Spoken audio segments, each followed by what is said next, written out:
Hi, I'm Nick Del Judas, Yo soy Anthony Mesa y tú estás mirando el FAU Inside. only on FAUsports.com.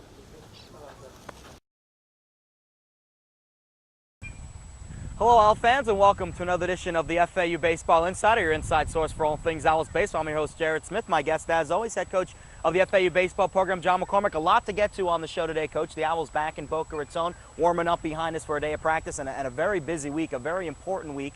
FAU starts a 5-game homestand on Wednesday against Bethune-Cookman, and in a big conference series over the weekend against Arkansas State. Talk about the week for the Owls. Well, it's big for another reason. Final exams are starting. Oh, there you go, there you go. So, Student athletes, right? Student athletes. Yeah, finals, a lot of guys have some finals going at the end of this week and then starting on Sunday. Actually, finals week starts on Sunday. We just talked about it. We have some guys with the Sunday morning exam before BP. So, but this is, you know, they've been doing it all year. These guys are a good group of guys. They understand. I think we're doing pretty well in school. But back to the baseball side of it, yeah, we got a good Bethune team coming in. Tomorrow we're playing an early game at 4 o'clock. And then, of course, we got Arkansas State, and everybody knows that they are, I think, a game behind us in the league. But they're a good team. Yeah. You know, we've looked at some stats and, you know, don't want to get ahead of ourselves because we have Bethune-Cookman tomorrow. But they're a good team. You know, they've played very well this year. You know, they offensively, they're hitting .325. Their ERA is good. Seem to play good defense, and Tommy Raffa's a good coach. And, you know, I talked to him yesterday. They're going through exams as well. So everybody in the country, this is either this week or next week.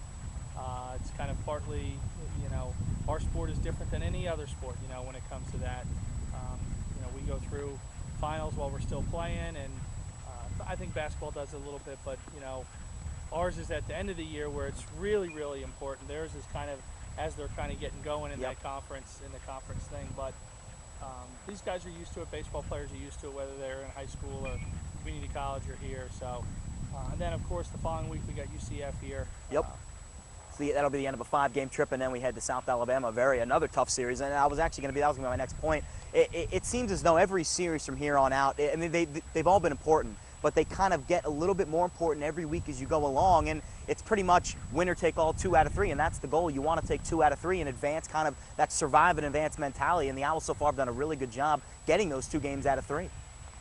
Yeah, you know, and like you said, now it gets a little bit more difficult. You have one team right on your heels, you got one team right above you in the next 2 weeks, plus you got sandwiched in there Bethune and UCF. So we certainly understand what we got in front of us, and like I told the guys here, I said, let's just worry about Wednesday, and then on Thursday we'll worry about Arkansas State, and then we'll deal with that, and then we'll deal with the next one. And again, you know, it's kind of cliche as from a coach, oh, just do what, you know, but that's the one thing you gotta kind of keep hammering these guys is don't get too far out in front of you.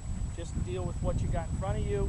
You know, they're a good team. Come in, play them. When that's over, you know, deal with the next thing. Let's talk about the last weekend for the Owls. Heading to Monroe, kind of some snafus travel-wise, but the Owls able to overcome it and take 2 out of 3 over the weekend from the Warhawks. Doubleheader on Saturday. That's where FAU lost their only game after winning Game 1. They fell in Game 2, 2 one-run games, and it seems they've all been close, but then obviously made things a little bit easier on ourselves with a double-digit victory on Sunday. But, you know, going on the road and taking those series and just kind of going about your business, it seems as though it's been par for the course for FAU all year long. They've done a great job on the road in conference play. That's you know, something that we talked about in August and September about, you know, going on the road and winning series, which is a big deal. You know, you think you know, people say you want to win 2 out of 3 at home, and you know your opponent wants to win 2 out of 3 at home, but to go into another park and win 2 or 3, and it doesn't matter who they are, is good. It's very good, and to have to do it on a doubleheader, and you knew the weather conditions, and you know, baseball's not set up to beat a team for, you know, 18 straight innings. We certainly gave it a shot. We, you know, failed to score in the 8th there, and they came back and won in the bottom of the 9th. We had some opportunities that we weren't able to capitalize on, but all in all, it was a pretty good weekend. It was, you know, after a long day on Saturday and a quick meal, and you know, we were up at 6:30 and you know, taking BP at 8:30, which is, you know, odd. Taking BP at 8:30, and the guys responded with a 13-1 victory, and certainly makes the plane ride home a lot easier. Yeah, it was a much better plane ride home, and there weren't any travel problems either. We got right through. We had plenty of time in the Atlanta airport to relax. We didn't rush to our connection. We had a nice meal. It It was a relaxing playing experience. A couple of players who also had really good weeks. Let's talk about on the offensive side first. Nick DelGiudice, we mentioned how he's been kind of hot and cold this year. Well, he had a very hot week. He had 3 home runs in the series over ULM, and he's been playing a great shortstop position all year long, and he continues to be an anchor on defense, and now starting to come on offense too. Oh, without a doubt. Nick is a very good shortstop. You know, for my money, he's the best defensive shortstop in the league. You know, I get a chance to see him every day, so I can say that. I mean, he's saved us countless hits and has made really, really big plays all year. And offensively, he is a streaky guy. And I always tell people you got to take kind of the good with the bad and just let him go about his thing. But if you noticed, his walks are up this year, which he's getting on base more. His production has gone up a little bit. And, you know, Nick is, you know, he's a primetime player. When it counts, he'll be there. No doubt about it. On the defensive side of things on the mound, Ryan Bernal has been a stopper for you guys all year long, and he continued to prove that over the weekend. He only gave up the 1 unearned run, which in fact cost the Owls that game on Saturday, but he has been absolutely brilliant in that setup role. And you look back to early February when, you know, Glenn gets that injury, and you kind of think, oh my God, the bullpen's going to be a little bit short now, and now you've got to rely on Andy Mee, and you don't really know who that setup guy is going to be, and Bernal's definitely stepped up. Bernal's had a great year, and again, I don't know where we'd be without him. And this is the kind of the year that me and Ryan had talked about at the end of last year in his meeting, and then going into this year where you know, he's thrown 20 innings, I think, and he's given up, you know, 19 hits. He struck out 30 guys. His ERA is 1. You can count on him to give you an inning to 2 innings every time out. He's had a really, really impressive year, and when we needed it, when we certainly needed it, with the loss of Glenn and you know, Hughes kind of stepped it up here in the last, you know, 3 to 4 weeks. Boyer's come on. Everest has pitched really well against Florida Gulf Coast last weekend. So I think we're in good shape going forward.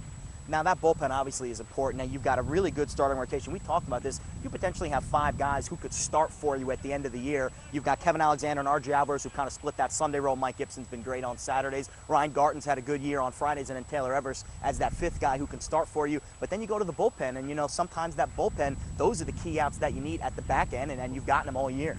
Without a doubt. You know, 7th, 8th, and 9th, you know, wins and loses you games. Yeah. And again, we've done a really good job, or Ryan Bernal's done a really good job, and the other guys have kind of pieced it together. You know, you look at Kevin Alexander's jumped in the bullpen and did a nice job. Barry Rooks has had some decent outings out of the pen. Boyer's getting better every time out. Like you said, Everest has had some valuable, you know, Bernal and Hugh, and it's been good. You know, Andy Mee, and that's the strength of our team. You know, last year I had said that we walked out of the conference tournament at Troy, and the strength of their team was the bullpen. Yeah. Their starting pitching was good, and that was the one thing I was impressed with. Middle Tennessee, if you look at the year that they had last year, and they talk about this hitter and that hitter, but it was the bullpen that kept them in games. No doubt.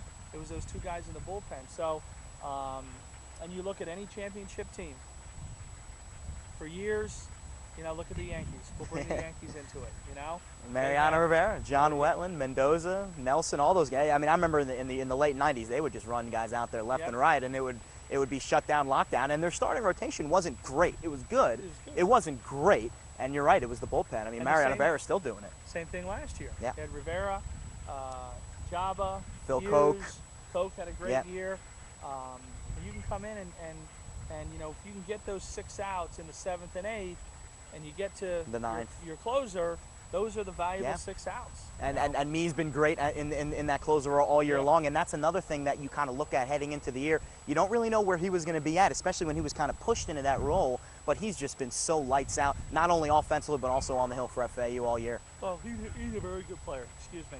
He's a very good player, and he is an old-time baseball player. Yeah. You need me to pitch 2 innings? Yeah, no problem, Coach. I'll hit a double, I'll hit a home run, I'll sacrifice a bunt. Whatever you need me, I'll do. You know, he doesn't, and he's a joy to be around. He's a great kid. No doubt about it, no doubt about it. All right, well, the Owls will have another big week ahead of them. Hopefully, head coach John McCormick will have some fun this week. FAU hosts Bethune-Cookman, 4:00 p.m. on Wednesday here in Boca Raton, in another big Sun Belt weekend series. The Owls look to continue their success in the conference, 3 games against Arkansas State, and then the home series or actually the 5-game homestand will wrap up next Tuesday against UCF. That's going to wrap things up here on the FAU Baseball Insider this week. As always, my guest, head coach John McCormick. Thank you. I'm your host, Jared Smith. Thanks for tuning in, and we will see you at the ballpark. See you at the ballpark.